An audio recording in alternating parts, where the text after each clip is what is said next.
For the fans, by the fans.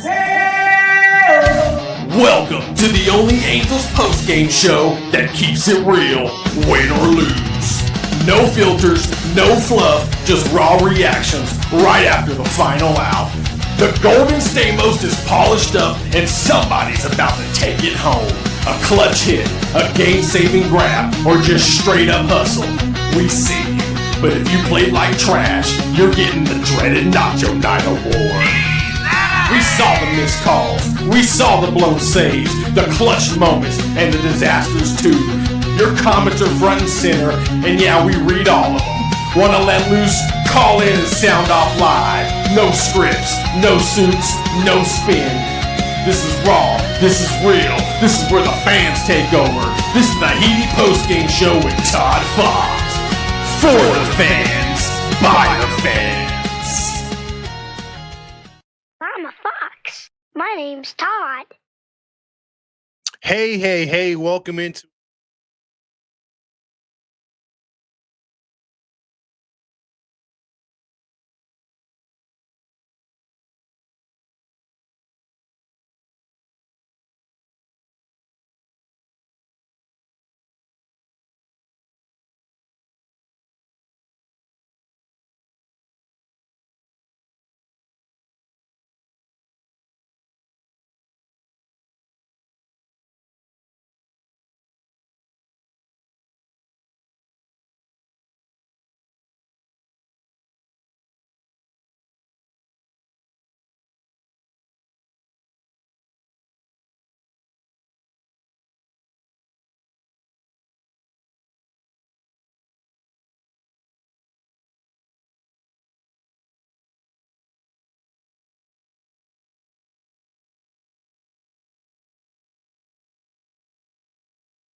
Oh, there we go. Now I'm in. Okay, sorry about that. So wish I could just take out that first part there, but there you go. So welcome into the show tonight. The Halos in the infield. This is the podcast that is for the fans, by the fans, by the fans, for the fans. We're in the stands with you. Unfortunately, the Angels haven't been home in a while, and even if they were, I mean, boy, are they bad. The Angels helped the Rockies break their losing streak while the Angels continued theirs. And again, if you're hopefully you guys and gals will make it out to the podcast softball tournament tomorrow, which will be more uplifting than this. Happy Friday to everybody out there. Hopefully you're enjoying your family and whatnot and not wasting your time on this team. But if you've joined this podcast or this post game to talk Angels baseball, man, I'm telling you, it's been a hard watch. And as the title says, September is not our month. Remember when the Angels were good, and for all those years, and after Disney gave up on them, and Artie Moreno used the fruits of their label to to press on, and they were winning 95 to 100 games per year. The what was the moniker that Roger Lodge used to come on the radio and he'd say this? He'd say, "Okay, guys, we are in the hunt for Red October." And you saw that everywhere. Remember that? That old movie, Hunt for Red October, with a submarine and stuff like that. It was used as a battle cry for September. When we were finishing up August and we were in a playoff chase with the Rangers or Oakland or someone like that, you had the moniker was, "Hey, let's we're chasing the hunt for Red October. We're trying to make the postseason." And it was a fun time. It was a fun time watching the Angels try to chase other teams, be in the playoff hunt. You're watching a wild card, you're watching a division, you're watching good baseball players, and your team progress. And the stands were packed, and it was fun. It was fun atmosphere. However, in the last couple months, and as far as I'm concerned, watching this team over and over and over, it's apparent. We saw it tonight. It was even with Matty V out there, and I'm very critical of the commentators. I like to jump on them all the time. They scored 6 runs, 10 hits, something they haven't done in a while. They haven't got no double-digit hits in a while. They scored 6 runs in freaking in Colorado. And for the first time in a long time, in about a week, you had this team actually scoring runs not via the home run. Most of their runs were coming via home run because in this game, the Rockies scored the first couple runs in the first inning. Then the Angels came back in the second inning, had a powering 2-run homer by Moore. And then Guzman hit his second home run, the young stud. It's 3-2. Angels will get their first hit, and guess who it came by? No surprise, Shonawell. Shonawell doubled in 2 runs to make it 5-3. Mancada hit a sacrifice fly, and then the Angels couldn't hold it for more than a half inning because they gave it right back to him. Krim got a sacrifice fly. Doyle single to center. Tovar hit a sacrifice fly. And before you know it, in the same 5th inning, that's all she wrote. They gave up 4 runs to a lineup that, again, forget what you know about the Yankees, the Dodgers kind of team last year. Just listen to these household names. How many of you guys have a jersey from one of these gentlemen? T. Freeman, Mickey Moniak, H. Goodman, Mr. Krim, Arcia, Doyle, Tovar, Farmer, Fernandez, Beck, Karros, and Ritter. I mean, come on. That team would rival any lineup in baseball. No, I'm bullshitting. That team's 42-112. 42-112. So coming into this game, if you're a baseball fan and you're like, should I watch any kind of like Division II, Division III, I don't know, college football? Should I stay home and watch my kid's high school football game? And he's not even a part of the team, or she's not even part of the team. I just want to watch a game because both these teams combined coming into tonight's game had only 100 wins. These two teams are pretty bad. And if you look at it right now, the Angels are 27 games better than the Rockies. But are they? Not the way they've played. And if you think about them having a 69-85 record now, you can ask yourself, man, had they just won 10 or 15 more games, let's just say they had won 10 more games right now in the standings, where would that put them? Would they still be alive at this point? Well, let's see where they would be. So let's just say the Angels had 79 wins, just 10 more games. They would be where the Texas Rangers are, 4.5 games out. And the Rangers haven't had the best season. With the Ohio shitfucks only a game and a half out of Houston. I mean, look, if they were to have 80 wins right now, finish with 85, they wouldn't make the wild card, but they'd be right there. They'd be very much competitive. And there was a point right here during the season where we thought this team would be 81-81. We thought that they would have an opportunity to just flirt with a postseason, kind of be alive a little bit in the month of September. But watching this team play, they have been nowhere close to being that good and having an opportunity to be in a position to play for anything. And it's sad because as an Angel fan watching this team over and over and over, spinning its wheels, doing the same shit. We talked about it at length the other night. I didn't even come on last night because once again, they only scored 2 runs. They got 2 runs and a goddamn home run. That's all they care about. And I flipped it over to the Rockies telecast because all the Angels telecast, even with Vasgersian, Gooby could not stop goobing himself. It was just like, hey, home run, hey, X velocity, hey, that fly ball, hey. And he's like, dude, he's just like creaming himself over Guzman's home run. He's like, hey, that thing went off at 107 miles per hour off his bat. Who cares? Look, I'm going to do my damnedest, either this spring training upcoming or in the off season. If I have to go to Angel Stadium either Saturday or Sunday prior to the game, try to get outside of the main entrance of the corporate offices, which is the Anaheim Stadium corporate office. I want to see if I can catch anybody with a brain coming out of there.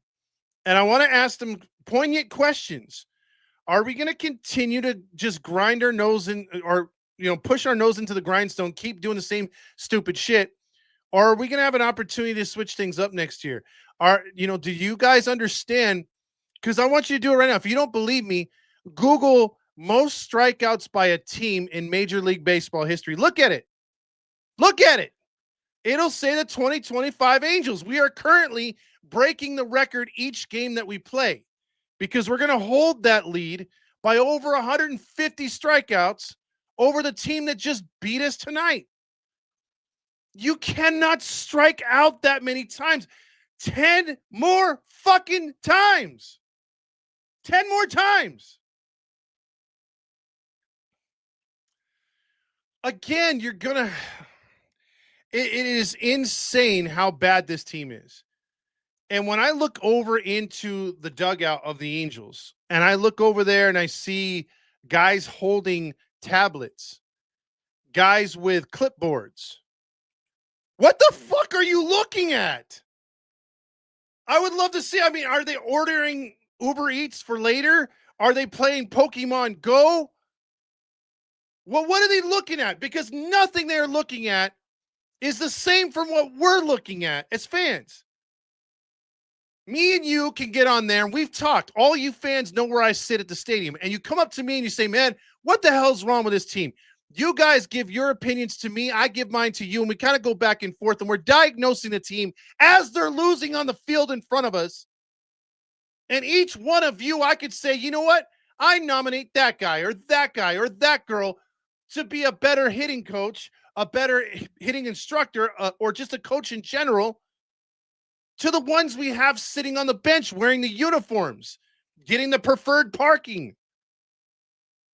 This team, I swear to God, instead of trotting Torrey Hunter out there and, ooh, look, Tim Salmon's in the dugout. Ooh, look, Garrett Anderson's wearing a jersey. Hey, Albert Pujols is here. Fuck that. If they're not going to do nothing, stop trotting them out there like they're just teasing us. It's like the little keys over the crib, and we're the baby going, goo, goo, goo, goo, goo. No. That's all well and good. The fact you brought Pedro in to talk to, Soriano, and he had one good game should tell you, look what's lacking. Look how they're not fucking doing a damn thing behind the bench. Look how, again, analytics have ruined this shit.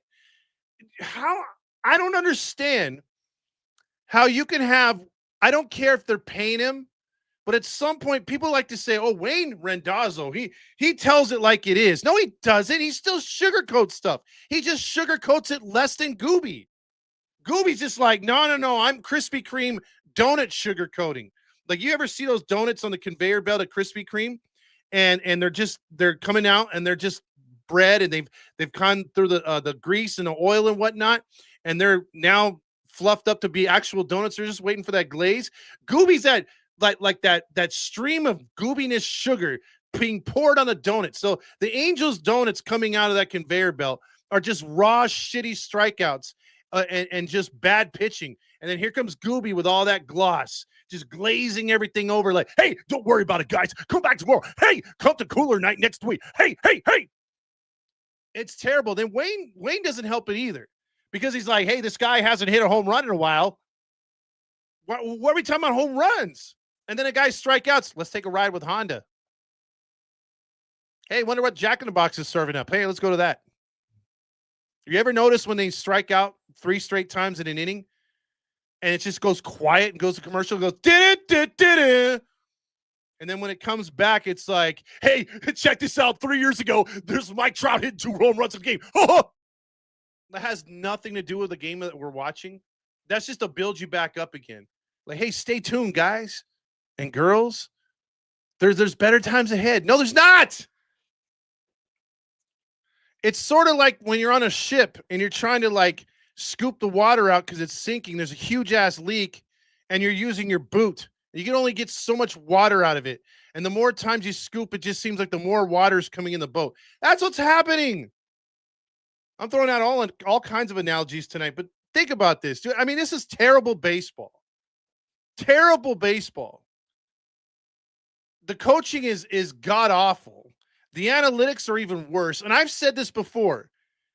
Look at other teams that use analytics. And again, I'm not pro analytics at all. I'm just aware of it, that it's in the game. It's crusted itself in here. It's going to be hard to get rid of. But for right now, it is what it is. It's up to the team that uses the analytics. What kind of stats do they value the most? And apparently right now, the Angels only value two. Can you name them?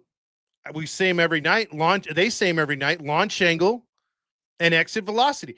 They don't, and this is the stat cast geeks and nerds, the same ones on Locked On Cox. They don't know baseball from their asshole because they never played. They don't know how it is to be in a game.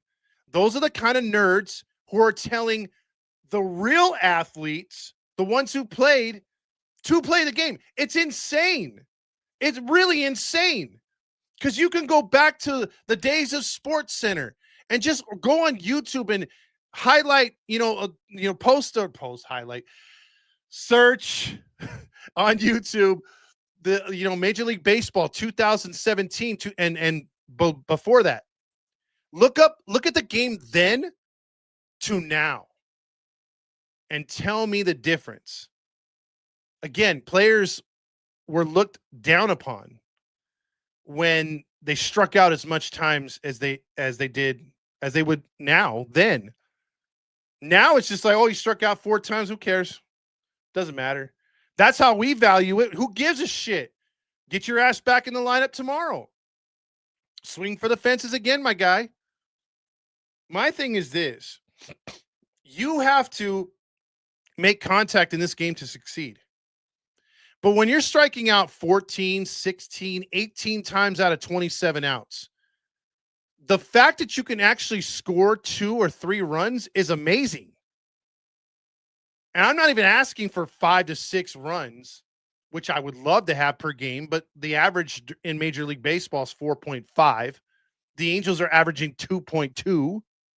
So again, you're limiting your chances to score. You're not walking. Gee, why does our on-base percentage suck? Why does the OPS suck? Oh, the slugging's fine, but why do we have the most strikeouts in Major League history? I don't know. Maybe because we don't value getting on base. Maybe because every swing's got to be home run swing. I swear to God, I mean, someone said it on last night's, or not last night's, but we did Wednesday post game. They said, I don't know if we'll win a game the rest of the year. And I'm almost thinking it's the same shit. I think we might be stuck on 69. Because, again, none of these guys, I mean, and you guys could say, well, Neto's had a nice year. It's like, not really. He struck out a ton of times too. But imagine how good he could be if he made more contact. Look how good Shonawell is. In between injuries, that dude's our best hitter. He's our best contact hitter. He's the only guy that I see not trying to hit home runs every fucking at bat. He's the only guy. It's like, if I hit a home run, it's in my wheelhouse. I'll take a shot. But if the pitch is right there,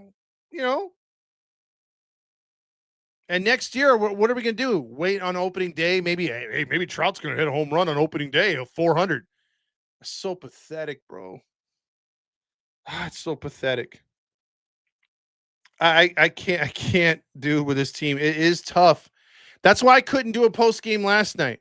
It's not because I don't want to, because if anybody knows me over the years, we've been doing this and stuff like that.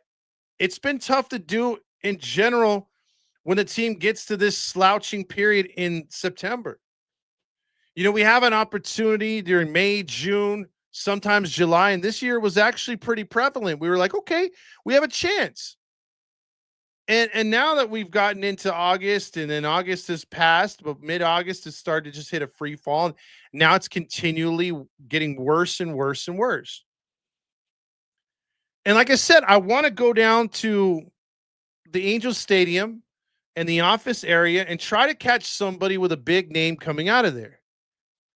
I want to get Perry on there and be like, are you proud of this team?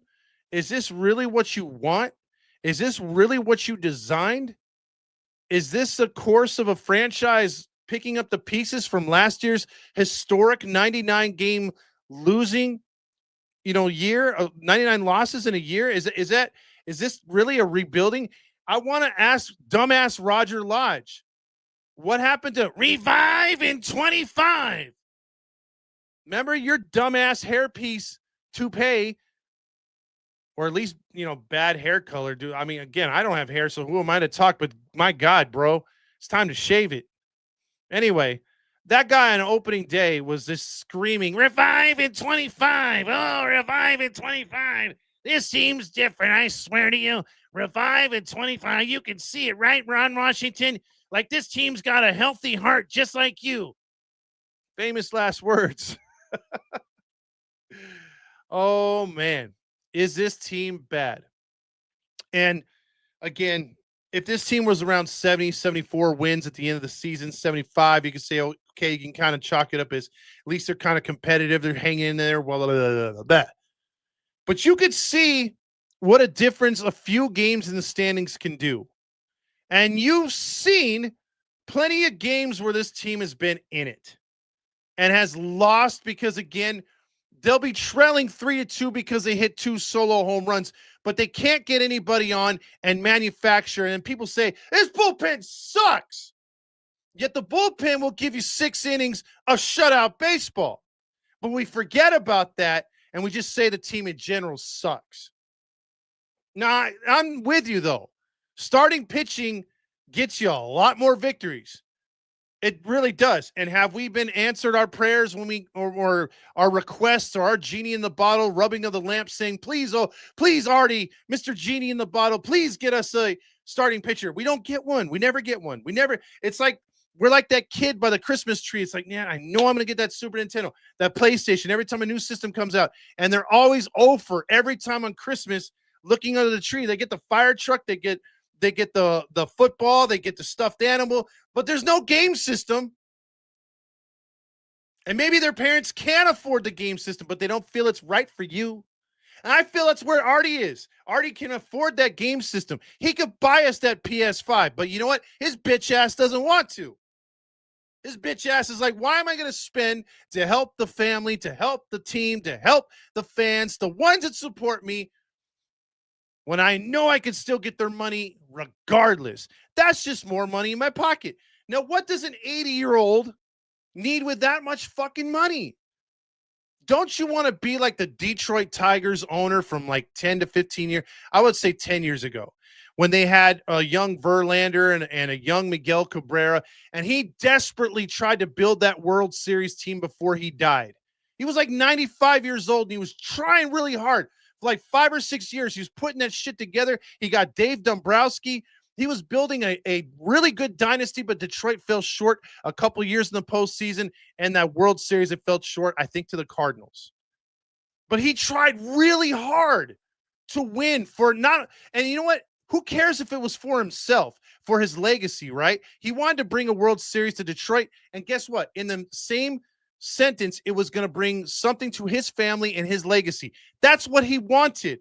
In the end, all these old rich fucks don't care about me or you. Don't care about the city. When they get it to Artie's age or older, it's all about what is the people going to think about them. And they're not getting these players for me and you. They're getting them for them.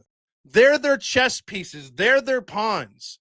That's what they want to be remembered. Like, I'm all powerful Artie Moreno, and I brought a World Series to Anaheim. Translation, he's all-powerful Artie Moreno. He brought the World Series championship to Anaheim. That's what he wants. That's why that dickhead, when this team was winning and they won a division or they won a wild card, that dickhead was in right center of the fucking locker room getting champagne poured on him. No, asshole, you shouldn't get that poured on you unless you win an ALCS or a World Series. But he's in there, clinching game, wild card winnings series, because he wants to be front and center. It's ego. And when I thought things trickled down, boy, believe me, they trickled down from the top. So whatever your fucking leader is whatever everyone else is below you. So you wonder why guys have egos, like the gambler, Shohei Ohtani. He was a diva and a gambler. You got Rendon. And unfortunately now Mike Trout. I don't care what anybody says. He has got a terrible work ethic. Terrible work ethic. And the fact that, again, he's got an ego, just like his owner. Again, where are we going to see him in October, November? if he's not at an Eagles game, especially in December, January when they're in the playoffs, he's on the golf course with Tiger Woods. Do we ever see this guy like, hey, Road to Redemption video? Check out this YouTube, 30 for 30. Check out Mike Trout, dude. Road to Redemption. He's on a mission.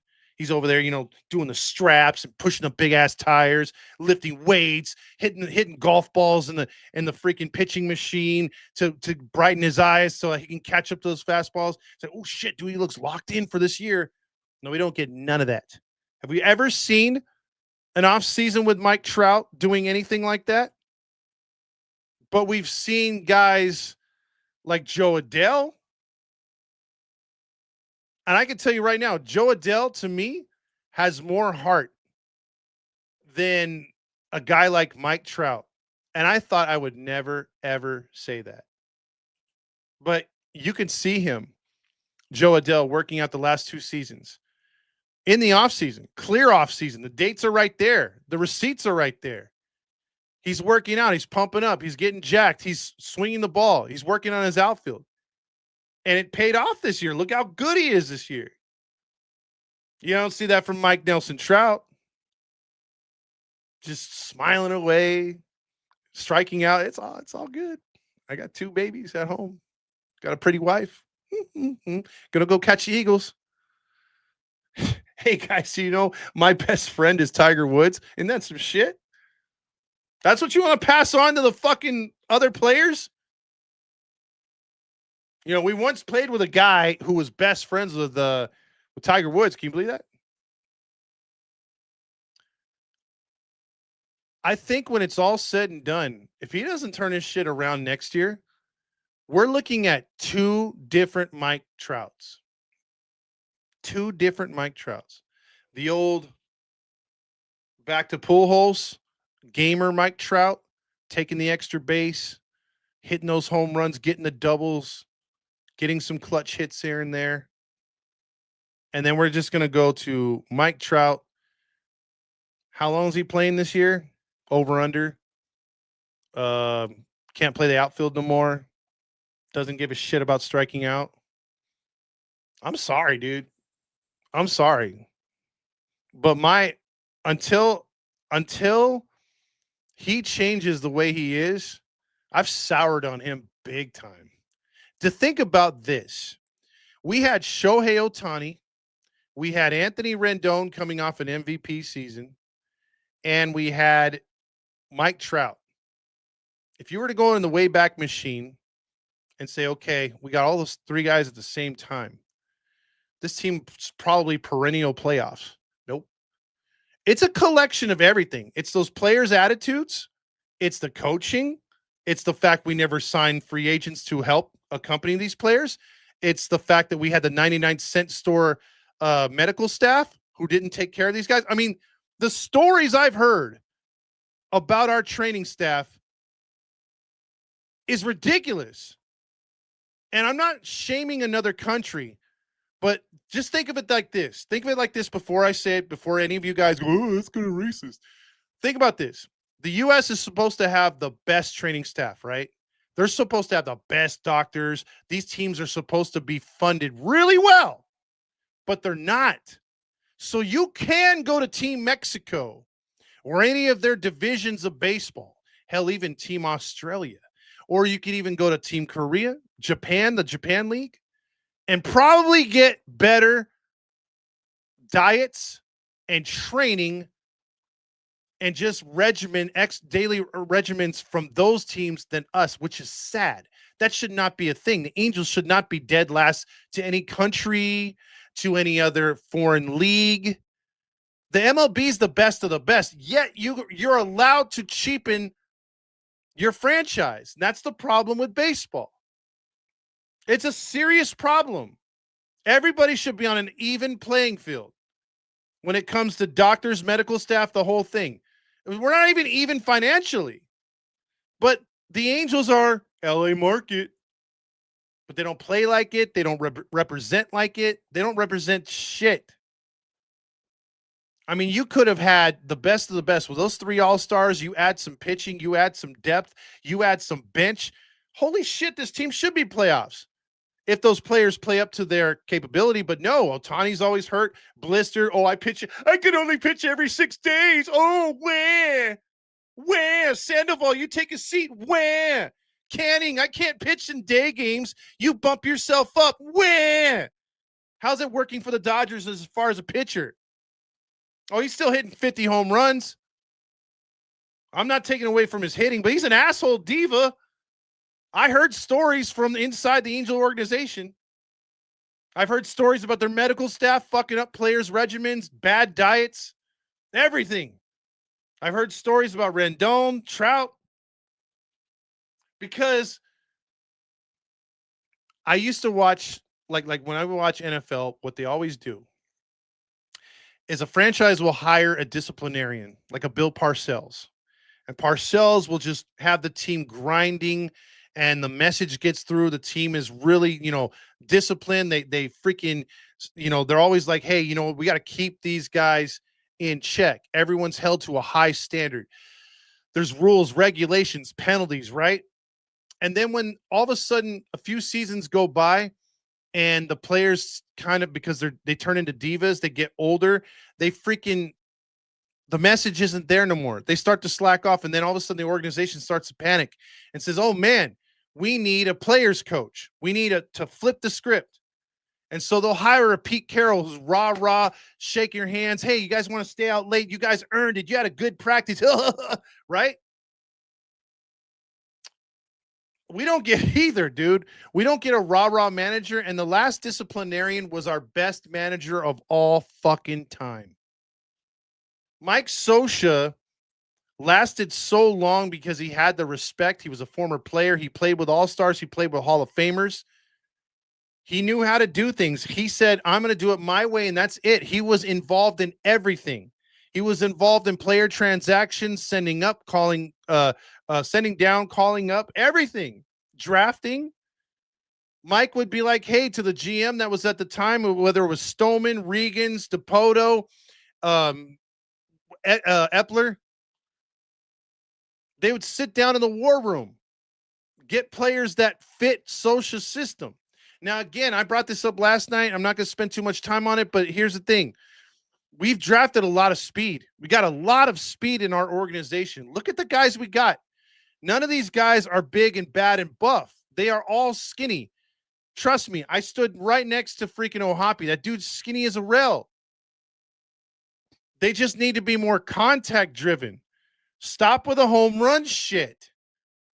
And you could turn this hitting around like that. And as far as the starting pitching, you can't develop starting pitching if you're yanking it through the system, jerking it off. You're not giving it time to rest or get better. You have to spend time with these guys and teach them the rights from wrongs. You can't have them be taught in the major leagues when they get up here and the lights are too bright. And that's where free agency and trades come in. That's why you need to stack the rotation with capable guys who know what they're doing to give the young guys the next opportunity when the time is right. So until you do that, this is going to be the Anaheim / Los Angeles / Republic of China type of team, Bad News Bears. We're going to be the Bad News Bears. This is going to be a team that will not be respected by anybody. And it's gotten worse because the first couple years the Angels started losing. People were like, "Oh, they'll get it together. They'll get it together. They'll be good again." And there was, every time you look in Sports Illustrated, you looked at ESPN, you would see the fact that they were giving the Angels an opportunity to either be second or in the wild card or even challenging for the division. And that's with weak-ass pitching those years. And progressively, as it continues to go down the rabbit hole every year, it's turned into more of a laughing stock. Everyone's like, wow. I mean, how bad can it get in Anaheim? Oh, excuse me, Los Angeles. Yeah, because we have a Hollywood Hills right behind us. It's gotten so bad And last year, I literally was like telling everybody at the end of the season, it can't get any worse than this. And no, we're not going to lose 99 games this year. But it sure as hell feels like we're going to lose 200. It really feels like worse than last year. Like every time I would just try to be like, okay, this is rock bottom. The only way to go is up. That whole cliche. There's no other. It can't get any worse than this. And the more and more I watch this team, it's like, fuck, dude, they are getting worse at the plate. There's no drive. There's no want. We talked about it yesterday, or not yesterday, Wednesday. Our guys get hit and we don't do nothing about it. That shows you right there. There's no team chemistry in this team whatsoever. There's no, I'm going to freaking get your back because you got my back. There's absolutely nothing. I've seen a couple of our players get spiked and we don't do shit. Nothing. We used to call those receipts and we don't do anything. Like we're literally that kid in school that just gets repeatedly punked over and over and nobody steps in to do anything. Everybody's either scared of the people that are punking them or they're just like, I just don't feel like getting involved.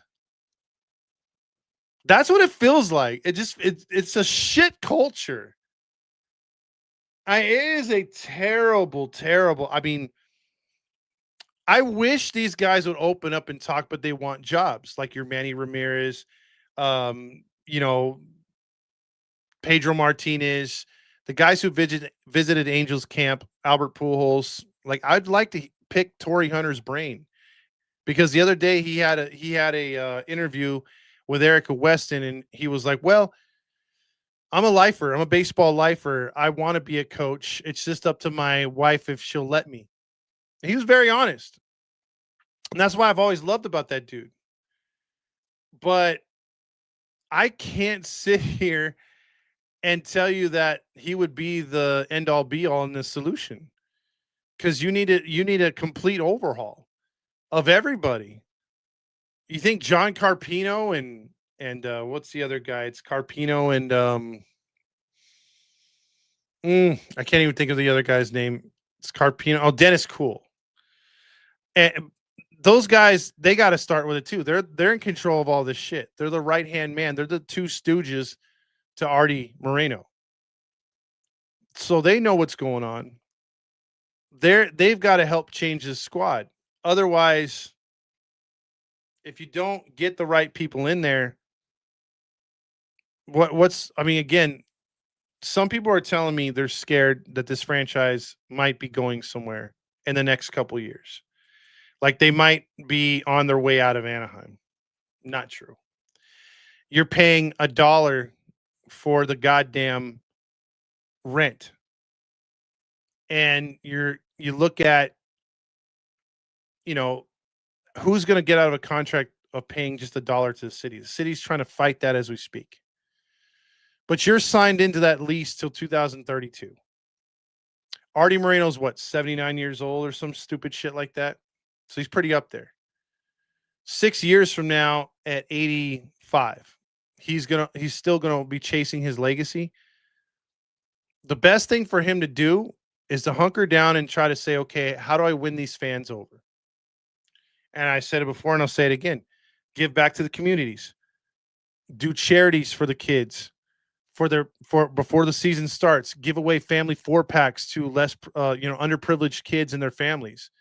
Do nice things, sponsor parks, help do one of those building of a homes for a family, do stuff, anything and slap the Angel logo on it, charitable wise, right?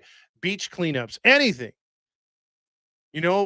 donate towards painting over the graffiti, showing, helping kids learn trades so they're not on the streets. They're earning jobs. They're trying to, help fund those that get good grades, help them get to trade school, help them get to junior college or stuff like that. That doesn't cost a lot if you're only paying $1 for the fucking lease. Be in the community first, and then start having fan fests and being like, what do we need? You have your own radio fucking station. Go live like I do and ask the fans, what do they need? Have someone impartial on there and be like, hey guys, what do we, not Roger Lodge, but anybody else. And have them come on there and say, hey guys, what do we need as a team? We're looking to better this team. We want to win for you. We want to represent you. Will you be along with us in the ride? Instead of posting on angels.com, hey, there's plenty of seats left for this homestand. Everyone just clowns them online because you're putting a shit show on the field. The only reason why people come to the stadium now is to get the goddamn giveaways, and they turn around and walk right back out. Who wants to come to a dumpster fire and watch again? You saw what the 66ers did in their last season over there in Riverside. They had a putrid first half. The second half comes around. Saucy was telling me they got all these players from the draft. All these guys came up and they played excellent baseball, and they damn near won the championship. They went to the championship series, and they sold out the stadium in the championship series and in the postseason. They gave away Thundersticks, the whole nine, right? Correct me if I'm wrong, but that stadium is old as hell, and it doesn't look very good. It's not in a great neighborhood at all. If you build it on the field, like Field of Dreams, they will come. People will come watch your product. I don't want to watch for the stadium. If I want to watch for the stadium, I'll watch Pittsburgh Pirates baseball, because to me, watching on television, Pittsburgh Pirates Stadium is the most prettiest stadium I've ever seen. I've always wanted to play there. That is a beautiful ballpark if I'm just watching for the stadium. But I want to watch a winner. So if we played in the same ugly ass stadium before the Rams left in 94, and it was just a circular stadium with a big A in left field, I rather watch, obviously in an ugly ass stadium in the very, very nosebleeds of that putrid stadium at that time, a winning baseball club than this pile of shit we have now. Because there is talent there, but it's so disorganized, it can't work. It seems like we're playing with, I don't know, just all the wrong, like we're playing the wrong pieces, or we're trying to put like a square peg in a round hole. It doesn't work.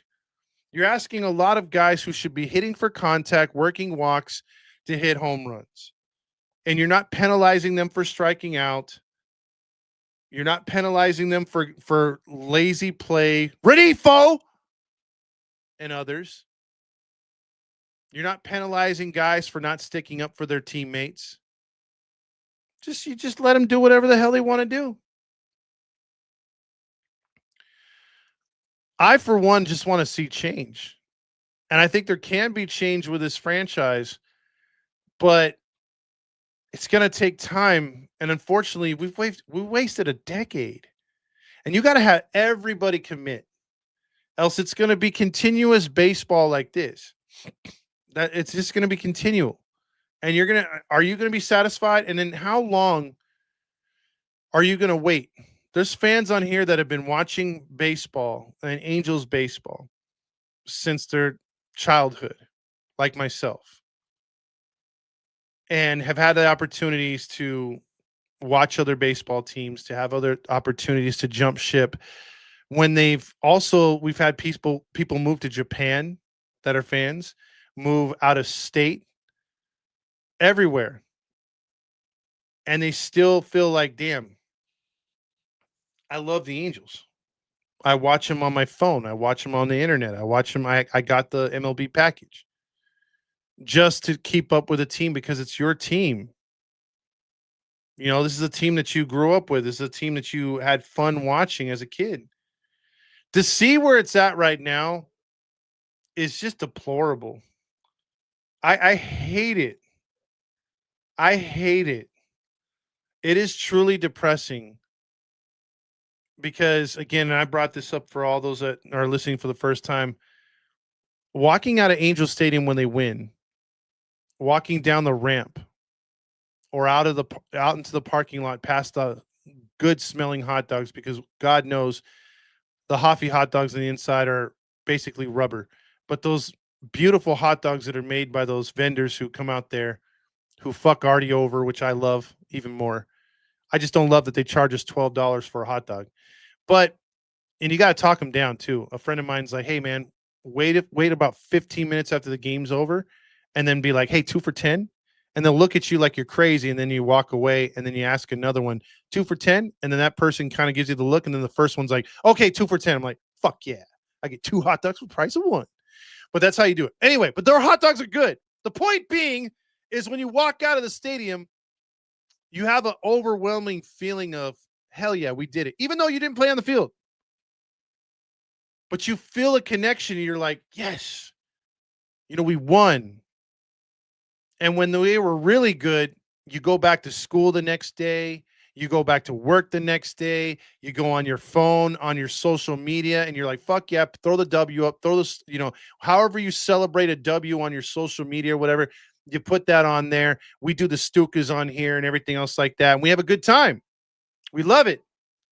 We just have a great time about it. But it's a different feeling when you lose. Or as a season ticket holder, when I'm walking out of there and I choose to leave after the 7th inning stretch because we're putting in a position player to pitch, and I don't want to watch that. I didn't sign up for that. I didn't pay for that. Or they get 5 or 6 runs in 1 inning after already leading 4-1 and you're looking at a 10-1 deficit. Yeah, that's when you walk out. That's when you're like, okay, I've had enough of this bullshit. It's rough. It's rough. And you want to be there and enjoy baseball as it was, as you remember it. And even when you used to criticize it back in the day in the 90s, they had way more heart. They were fun. Early 2000s, obviously, World Series champs. And moving forward, having some division titles and playing high roller baseball. You came into Anaheim Stadium confident. You didn't care if they were playing the Twins or the Yankees. You were like, hey, I'm feeling pretty good. I think we have a good chance to take 2 out of 3. Hell, I have a feeling we might actually sweep. It was a great feeling. It was a great time. Now you're in there and I'm walking in with my dad or I'm walking in with my girl. I'm like, are we going to be able to get one in this series? And then when they give up 2 or 3 runs like they always do in the first inning, you're like, fuck, always behind, dude. Like, are we going to catch up or is that game set match in the first inning? It's rough. I can tell you, I thought I saw the worst baseball from 88 to 90. I want to say 93. Yeah, I want to say 93, 94. Yeah, it was about a good 6-year stretch. I thought that was the worst baseball I've ever seen. But now looking back at it, I'm like, no, you had a few diamonds in the rough, and they actually tried, and you had some pretty famous pitchers there, your Langstons and your Chuck Finleys and Jim Abbott a couple times coming back and forth. And that was before the 95 season where all the young guys came together. I could get through those seasons. I wasn't too ashamed to be an Angel fan because it's not like the Dodgers were doing anything then either. They weren't lighting it up. And I think that's what's worse. The fact that we've had such a 10-year stretch and the Dodgers have just been so good. It's like, fuck, dude, like we've been literally left behind. Baseball is better when the Mets and the Yankees are good. I wouldn't say when the Rangers and the Astros are good because that's not too much. But when the White Sox and Cubs are good, that's a good thing. And, sometimes when the Cardinals and the Royals are good, that's a good thing. But for the most part, too, when Oakland was there and they were good and the Giants were good, that's good for baseball. And, obviously the Padres being good is good. But the Angels and Dodgers having that rivalry, which a lot of Dodger fans still don't accept to this day, but it's there. The regional rivalry, both teams being good, is good for baseball. I mean, you saw how much the internet lit up. Even national pundits were talking about the fact that the Angels swept them twice because they couldn't believe it. And it's a rivalry. Rivalries are good. But if both LA teams are good, which I hate saying, but they're still being, used as an LA squad or in the LA area, which they are not. But when both Southern California teams, as I should say, are good, and the East Coast teams are good, it presents a good rivalry for baseball. You're more intrigued as a baseball fan. We're looking at them like, fuck the Dodgers, and they're looking at us, fuck the Angels, because they don't want to say it out loud, but they do say it. And it's good. But we have not lived up to our end of the challenge this entire time. We just literally have been lame. And I think that's what hurts us too. The fact that we don't have a competitive baseball team right now. Rory Dog says, I was born in 79. I remember the teams from Wally Joyner, Brian Downing, Langer, Chili Davis. Oh, I love Chili Davis. I got a Chili Davis jersey. Jim Abbott, Finley, Langer were way better than the rotation we have right now. There is no Freeway Series rivalry. Either the Angels are good or the Dodgers are good. Almost never overlapped. It did in 09, though. 09, that was probably the closest chance we had, which they're saying right here, Blood Moon brings up over here on YouTube. But it's tough. It's tough watching this team flame out year after year. Perry, Ray, and the entire staff should find pink slips waiting for them when they return to Anaheim. This shit is unacceptable, and it's just plain embarrassing. I'm hoping that the rumor that our boy Artie Moreno is going to pick the next manager is a lie. I don't think I've ever hated management as much as this baseball team. I hated Ducks hockey coaches, but not as much as the management. I agree. September equals going on vacation early. Also, the Miami Angels, unsportsmanlike, Randy says. Saucy says this team just quits in July every fucking year. Also, Angels give me myopic dick. Tyler says showing their true colors this month. Jeez, it's the white flag, basically. Also, they could have won if not Ray's fucking stupidity, leaving the kid in there with the bases loaded, no outs. That you were texting me on that one. Snakes lose when the blue lock a spot, regardless if the blue win or lose. Raphael says, I got 4 tickets for the game Wednesday. I ain't even going, no point. And yeah, it's true. Why would you go at this point? This team is showing you no real heart. So why should you show any heart given back? Rory Dog says under 510 straight years is a monumental disaster. Time to clean house. And it's true. This team needs to clean house, but will they do it? I don't know. Maybe we should start calling the Angels the Anaheim shit fucks. Maybe they'll start winning. Todd, you can't strike out that many times. It's true, dude. The strikeouts are ridiculously bad. All I see is utter dog shit. I don't know why you guys are seeing different. Eric says, Todd, I'm hopeful it's one of 2 people, the real Artie Moreno or B. The season starts tonight. Blind date recap. Oh, Jesus. Yeah, I'm telling you, this guy has got to go too. I hope whoever buys a team fires this dickhead. We got a lot of baseball left to be played, and the season starts tonight. Big G Montana says, I hope we get better draft picks. That's not going to be in the cards this year. Glaze right there. Jelly Donuts Trash says, this team is complete free fall. It's the biggest collection of garbage since the Fabregas era. Ooh, George Fabregas. That was a guy who should have never been in baseball that long. That's for sure. I remember George Fabregas. In all seriousness, for me, it's been as a Mariners fan. Eric says this series versus Houston, truly the season starts tonight. See, at least he's got something to watch. He's a Mariners fan. Also, Artie says 16 game losing streak would be so Angels to end the season.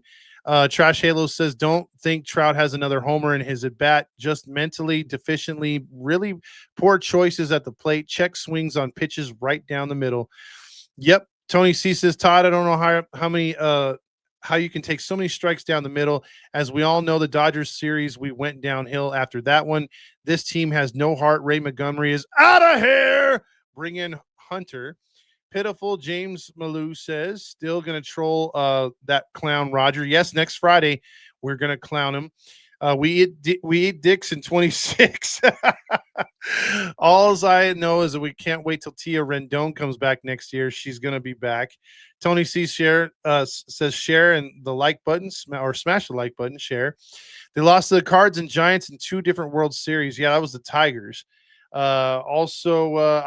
I wish the audit started this weekend so we could take millions upon billions out of Artie's pockets.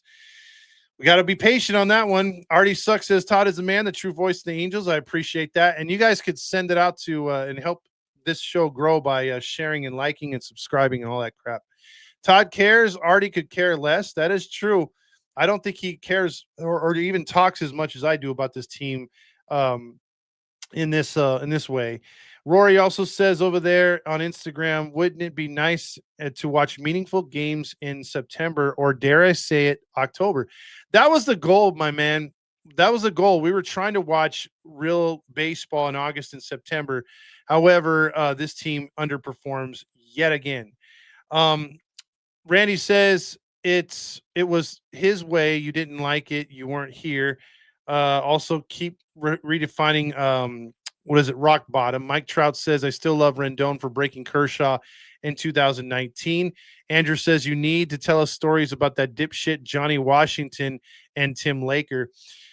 Tim Laker, again, Tim Laker's another asshole that needs to be fired. Mike says, I retired from watching this dumpster fire. I don't blame you. Josh, my man, says Simo has a world-class swing. If he can make more consistent contact with fastballs and fix his breaking ball issue, he'll be a star. I agree. That dude has a lot to give. The Dodgers series gave me false sense of hope. Blue balls aching so bad right now. Yeah, because they looked so good in that series, both series. Mudwater says MLB needs to take the team away from Artie. They won't, because why? He is a minority. There is no way in this political environment, which I hate bringing politics involved, but there is no way that would fly. And they would definitely play the race card and ignore all the bullshit that he's done. And that's what sucks. There are far more, like there are owners that need to go. Like Pittsburgh's owner needs to go, and that dude's a white guy. But we're gonna look at it differently because of Arturo. And again, you have idiots on here that come over here and try to analyze the Angels from the outside, don't know the insides, and they're like, I don't get it. Artie spends so much money. No, he doesn't. That's all a false. I mean, for the amount of money he puts into the payroll, he makes 2 to 3 times amount back every year, if not more. So that whole, he's paying so much. He's close to the luxury tax. He makes 4 times that much back, at least 3 times. So no. And that's with shitty attendance. UPS says, Randy says, man, I love giving receipts. Have your fucking teammates back. Exactly. Mike S says, just lose the rest of the games. Hopefully Angel Stadium is empty for the final 6 games. You got to be dumb to spend your hard-earned money on this boring-ass AA team. Hey, don't make fun of our AA guys. They're much more exciting than this, even our single A. Mike says, a decade of dumpster fire. Please do go to another state. I'd love to pick a new team to give me a valid reason. Come on, man. I couldn't do that, dude. I love the Angels. I just hate Artie Moreno. Mike says, I remember hearing Joe Buck saying the Angels will have a new owner while the Angels were celebrating the World Series on the field. After I heard that, my heart sank, feeling the dark curse coming to Anaheim. Yeah, and that's true, because at the time I was thinking Disney was building for a long, beautiful future, but that's not the case. I love Angel Stadium. It's more beautiful than fugly corporate-looking dumpster fire called Yankee Stadium. I agree. Yankee Stadium is ruined. Let's see. Also, Trout 400th home run will be in the 2025 World Series in the regular season. Also, the Angels are pocket pussy of the MLB. Trout is ass. Artie says Trout contract might be the second worst contract in Angels history.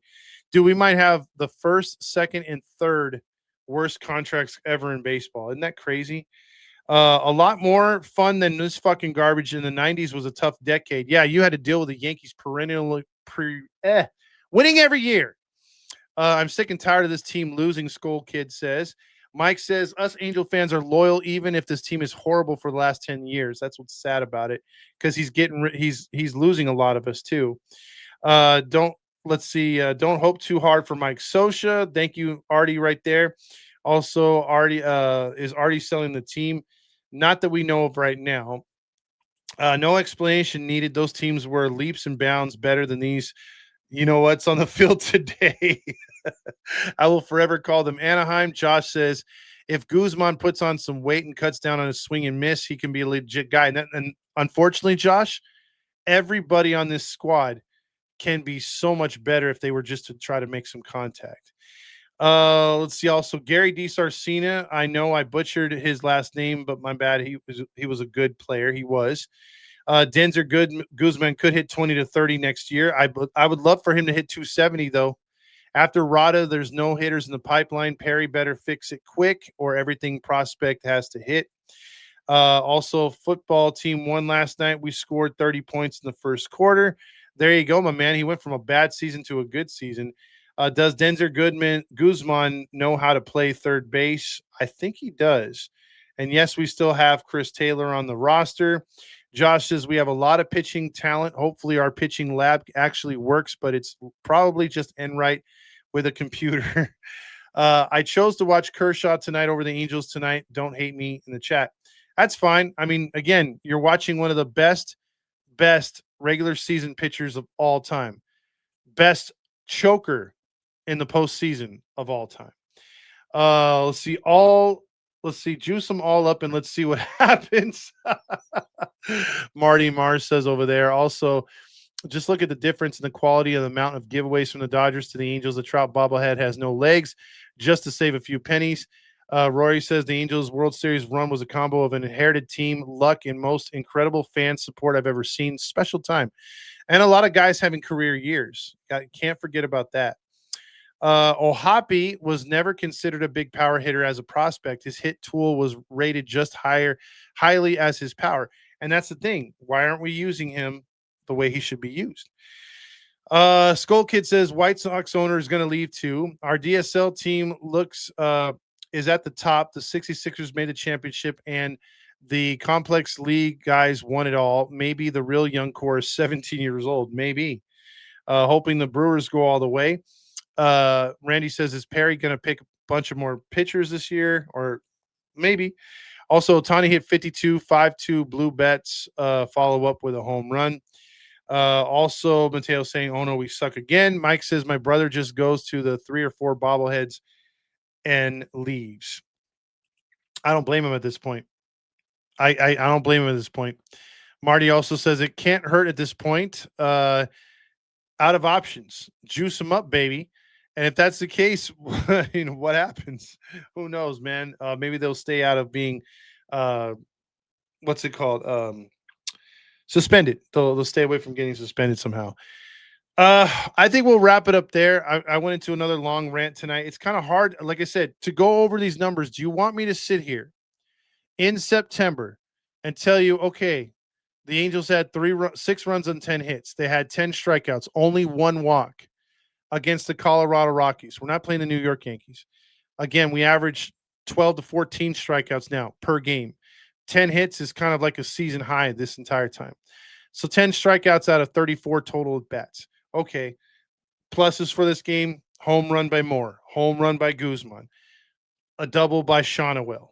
That's it. I mean, again, it's another loss. It's another, hey, we left our pitcher in there too long. He gave up 6 runs, or actually 7 runs, 6 earned, 8 hits.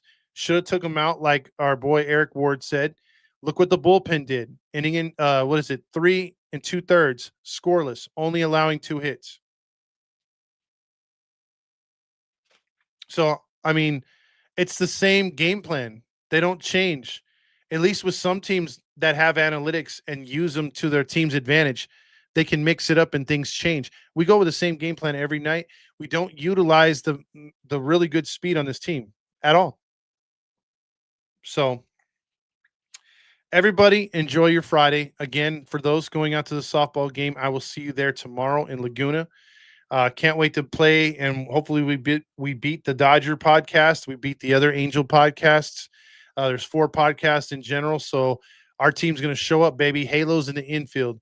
We'll be there tomorrow. So with that being said, everybody have a good rest of your night, and we'll be back here maybe tomorrow. I doubt it because I'm going to be hanging out in Laguna. So look for me back on Monday after the game, the home game, because I'm not doing any Sunday. It's football season. The Angels checked out on me and you. Remember that. Don't feel guilty watching football, whether it's college or NFL. The team, the owner, the organization checked out on you, not the other way around. So fuck them. If they're on in the background, all right, watch them. But for me, I'm going to watch my football team on Sunday, and it just is what it is. I'm going to have fun at the podcast softball game tomorrow, which will be in the evening time as well. So it'll be during the Angels' loss tomorrow to the Rockies, because I don't give them any chance to win tomorrow. So again, I will check you guys on Monday. So have a good rest of your weekend, and we'll talk about the softball tournament and the home stand, the last home stand of the season. All right, everybody, have a good rest of your night.